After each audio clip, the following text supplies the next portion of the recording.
Britain, the best of islands, lies in the Western Ocean between France and Ireland, 800 miles long by 200 miles wide. It supplies all human needs with its boundless productivity. Rich in metals of every kind, it has broad pastures and hills suitable for successful agriculture, in whose rich soil various crops can be harvested in the season. It has all kinds of wild beasts in its forests, and in its glades grow not only grasses suitable for rotating the pasture of animals, but flowers of various colours, which attract bees to fly to them and gather honey. It has green meadows pleasantly situated beneath lofty mountains, where clear streams flow in silver rivulets and softly murmur, offering the assurance of gentle sleep to those who lie in their banks. Moreover, it is watered by lakes and streams full of fish, and apart from the straits to the south, which allow one to sail to France, it stretches out like three arms, three noble rivers, the Thames, the Severn, and the Humber, on which foreign goods can be brought in by boat from every land. This was Geoffrey of Monmouth's inspiring description of Britain in the preface to his magnum opus, the Historia Regum Britanniae. Geoffrey then goes on to give the legendary founding of Britain, then known as Albion, which then took on the name of its supposed founder, Brutus of Troy, becoming known as Britain. This is a story that conflicts somewhat with the different founding myth that is found in the Welsh tradition, a tradition that also gives a different succession of legendary names for the island. It's a text known as Enwau ac Anrhyfeddodau Ynys Prydain, the names and wonders of the island of Britain. The origins of this story are not well understood, but it is found in some of the oldest Welsh prose manuscripts, including Llyfr Gwyn Rhydderch, the White Book of Rhydderch, notably the earliest source that also gives us the 4 branches of the Mabinogi. It's a text that's also associated with the Welsh triads Trioedd Ynys Prydain, and is found in the appendix of Rachel Bromwich's edition of these. Cyntaf henw y fi ar yr ynys hon, cyn o'i chael a'i chyfanheddu glas myrddin, ac wedi y chaffael a'i chyfanheddu y fel ynys, ac wedi y goresgyn o Brydain fab aidd mawr y dodded arnau Ynys Prydain. Bromwich's translation is the first name that this island bore before it was seized or occupied, Myrddin's precinct, and after it was seized and occupied, the island of honey, and after it was conquered by Prydain, son of Ai the Great, it was called the island of Prydain, Britain. Prydain is the name that the Welsh still call the island of Britain. So, the earliest name for the island, according to this source, was Clas Myrddin, Myrddin's precinct according to Bromwich. In her notes, Bromwich expands on this a bit, saying that classis means an enclosure, precinct, and by extension, people of the same country. But who is the Myrddin in question? It seems to be a personal name, or has been used as a personal name by many notable people, the best known being the prophetic seer and poet, who is understood as having lived in or around the 6th century AD, as one of the archetypes for the Merlin character, authored by Geoffrey of Monmouth. But it can't be that Myrddin that's meant in this instance, because he lived way too late for that. So how do we explain the name? Well, no ancient Myrddin is known, but that doesn't mean that there wasn't a figure that was believed to give this name to Britain. Most of the ancient stories that were once known have now been lost. We only have a fragment of that knowledge. But there's another possibility too. Think of the place name Carmarthen or Caerfyrddin in Welsh, the fort of Myrddin. So the element Myrddin is part of this name. Legendary material does try and explain the name by some sort of founder called Myrddin, but linguistic scholars see it another way. Caerfyrddin is believed to derive from the Celtic place name Moredunon, or sea fort, and could this meaning be what was intended in the supposed oldest name that we have for Britain, Clas Myrddin?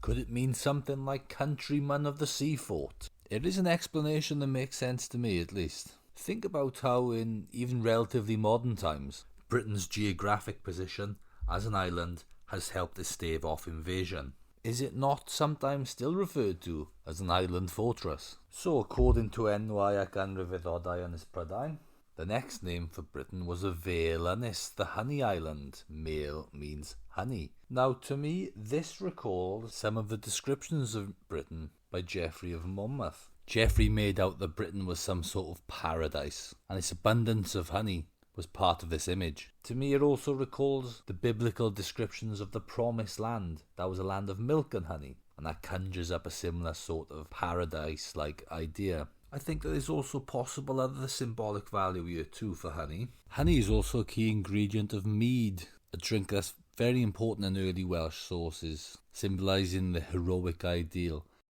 Think of how often it's mentioned in a Gododdin, for instance, and the symbolic act of drinking your lord's mead. It symbolised an unbreakable covenant. But who were the supposed conquerors that gave it this name? Could we tie it into the Brutus legend that was given by Geoffrey of Monmouth? A less detailed version of which is also given in the earlier Historia Brittonum. It's not clear, but probably not, because in those versions the name Britain was an eponym for its conqueror Brutus, whereas Enwau ac Anrhyfeddodau Ynys Prydain says that that name was given by a later conqueror, Prydain ab Aedd Mawr. The other idea Rachel Bromwich has is that the name could have started out as Anrhyfeddodau, the island of belly, that is. The B to a V sound is a standard mutation in Welsh. Maybe the Belly Mawr that I mentioned in the pedigree of St. Catog in one of my previous videos was the intended belly. If you remember, I said that someone called Anna in that genealogy, either the wife or mother of Belly, was said to be related to the Holy Family, and therefore a great number of the saints and kings of Wales could be said to have had holy blood. Although this would be a big mix-up because the sequence doesn't work for chronological reasons. Belly Mawr, as he appears in most sources, would be too late for this. So let's move on to the third name, which seems to reflect a different phase of occupation, a later phase, a conquest even. And Britain was an eponym of its supposed conqueror, Prydain fab Aedd Mawr, who gave the island his name, and that is the name that is still used in Welsh. Now guys, I hope you don't mind, but I'm going to turn to the works of Iolo Morgannwg now. It's perhaps needless to say there is a great scepticism over the authenticity of his ideas, but I'm going to say it anyway, with that warning. So Prydain seems to be an important ancestral figure in Iolo's mythology. I'll just very briefly summarise an extract here, and there's a translation with it in English, for the sake of brevity. It's called The Institutes of Poetical Composition, and Iolo seems to credit Prydain fab Aedd with bringing in the rules and institutions for poetry, recording profitable knowledge, and the remembrance of praiseworthy matters. There's other mentions of him too in the Iolo manuscripts, and the overall picture is of someone who lived around 1500 BC, a wise leader in favour of free speech, and who established good governance on the island. But as I say, something to be taken with a pinch of salt, because the source is Iolo Morgannwg. So what are other ideas? Well, Rachel Bromwich has made some useful comments in her edition of the Triads. Bromwich mentions that Prydain appears in several Welsh versions of Geoffrey of Monmouth's king lists, one of which appears in Hanes Griffith ap Cynan. So let's have a look at that.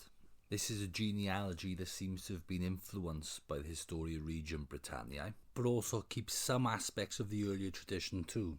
And Prydain has been inserted, wherein Geoffrey of Monmouth's king list had a king called Porrex. That's Porrex the First, the 20th king, and he had a great civil war with his brother Ferriux and ended up killing him. Porrex was then torn to death by his own mother, who was angry about that. He was then succeeded by the Cornishman, Dynwalw Molmutius, Dyfnwal Moelmyd in Welsh. So, according to Rachel Bromwich, by comparing the various versions of these king lists, it becomes apparent that Prydain has been inserted in the genealogy at a place corresponding to that of Porrex in the Historia Regum Britanniae and in the Brutes. The genealogies which substitute Prydain for Porrex insert also the name of Aedd Mawr, which has nothing to correspond to it, either in the Historia Regum Britanniae or in Brut y Brenhinedd. But in compensation, these genealogies omit two names which appear in Geoffrey's account. And then in Bromwich's table, these names are Goronoedygi or Gorbodyg and Cynfarch or Cynmarch. It seems that we may have in Aedd Mawr and his son, or descendants, Prydain, a pair of names which belong to a genuine pre-Geoffrey antiquarian tradition preserved by the poets, that the poets did not readily relinquish these names when they considered it necessary to harmonise the antecedent native record with the scheme of British prehistory provided by the Historia Regum Britanniae. Although the Welsh brutes have abandoned any record of Aidd and his son, we find that a bardic genealogy, that's Peniarth 17, which is almost as old as the earliest versions of the brute, incorporated these names among the forebearers of Gruffydd ap Cynan. The manner in which Prydain mab Aidd Mawr is portrayed in Trioedd Ynys Prydain strongly suggests that tradition represented him at one time as an eponymous conqueror of Britain. Bromwich then quotes the antiquarian Robert Vaughan. He may have had access to other sources that aren't available to us now because he was writing several centuries ago, and he said, "You must consider that after the cruel murder of Porrex, king of Britain, this Prydain, son of Aidd the Great, king or prince of Cornwall, subdued the whole island, the which of him took the name of Ynys Prydain. Although this Prydain is not mentioned in the British history of Geoffrey in Latin, nor in the ancient catalogue of the British kings, yet this history is maintained by very good authority, as partly by the triads, the ancient laws of the Britons, our old books of pedigrees. He is mentioned in the life of Gruffydd ap Cynan, and by another parchment manuscript of my own, of the same antiquity, or very near to it, also by a fair British book written on vellum, on the handwriting of Gytyn Owain, and by other ancient and modern writers, whereby it may appear that it is not new invention, but a very ancient historical tradition supported with grave authority, extant long before the curiosity of later ages." So there was a very important detail there. He was a king or prince of Cornwall and then subdued the whole island. I wonder what the full story was. Another that's commented on this connection is Caleb Howells in his publication, The Trojan Kings of Britain, something that I recommend reading. Caleb again identifies Prydain fab Aidd with Porrex, but proposes a radically different timeline that starts with the Trojan War at around 600 BC, rather than something in the much more distant past. A timeline much more similar to that of Wilson and Blackett, for instance.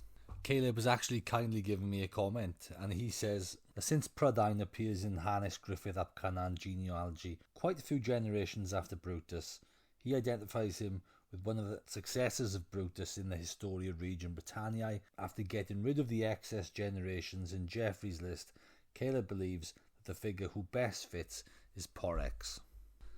So there we are. Hope you found that interesting about the mostly lost found in myths and names of Britain.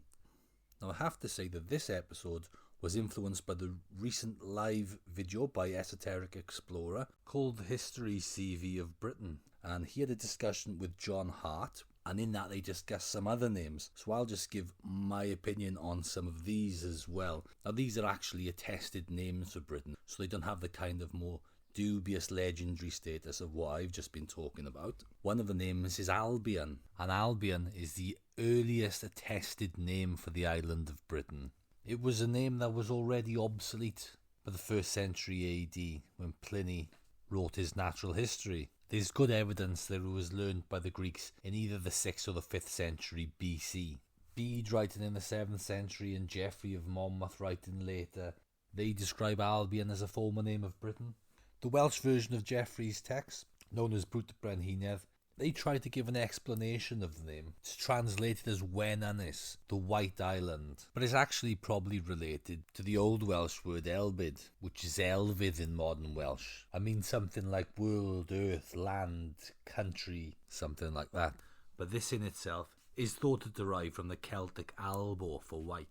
Now please do check out Esoteric Explorer's episode on this because it is very informative, but I'll end on Britain as well. And in John T. Cox's encyclopedia, he suggests a derivation of both Britain and Prydain from the reconstructed word Prytani, which could mean people of the forms, which could originally have referred to people sharing particular linguistic forms and verbal traditions in addition to or as opposed to material culture. Alright guys, I'll end on that. Hope you enjoyed that. Be coming back with more videos very soon.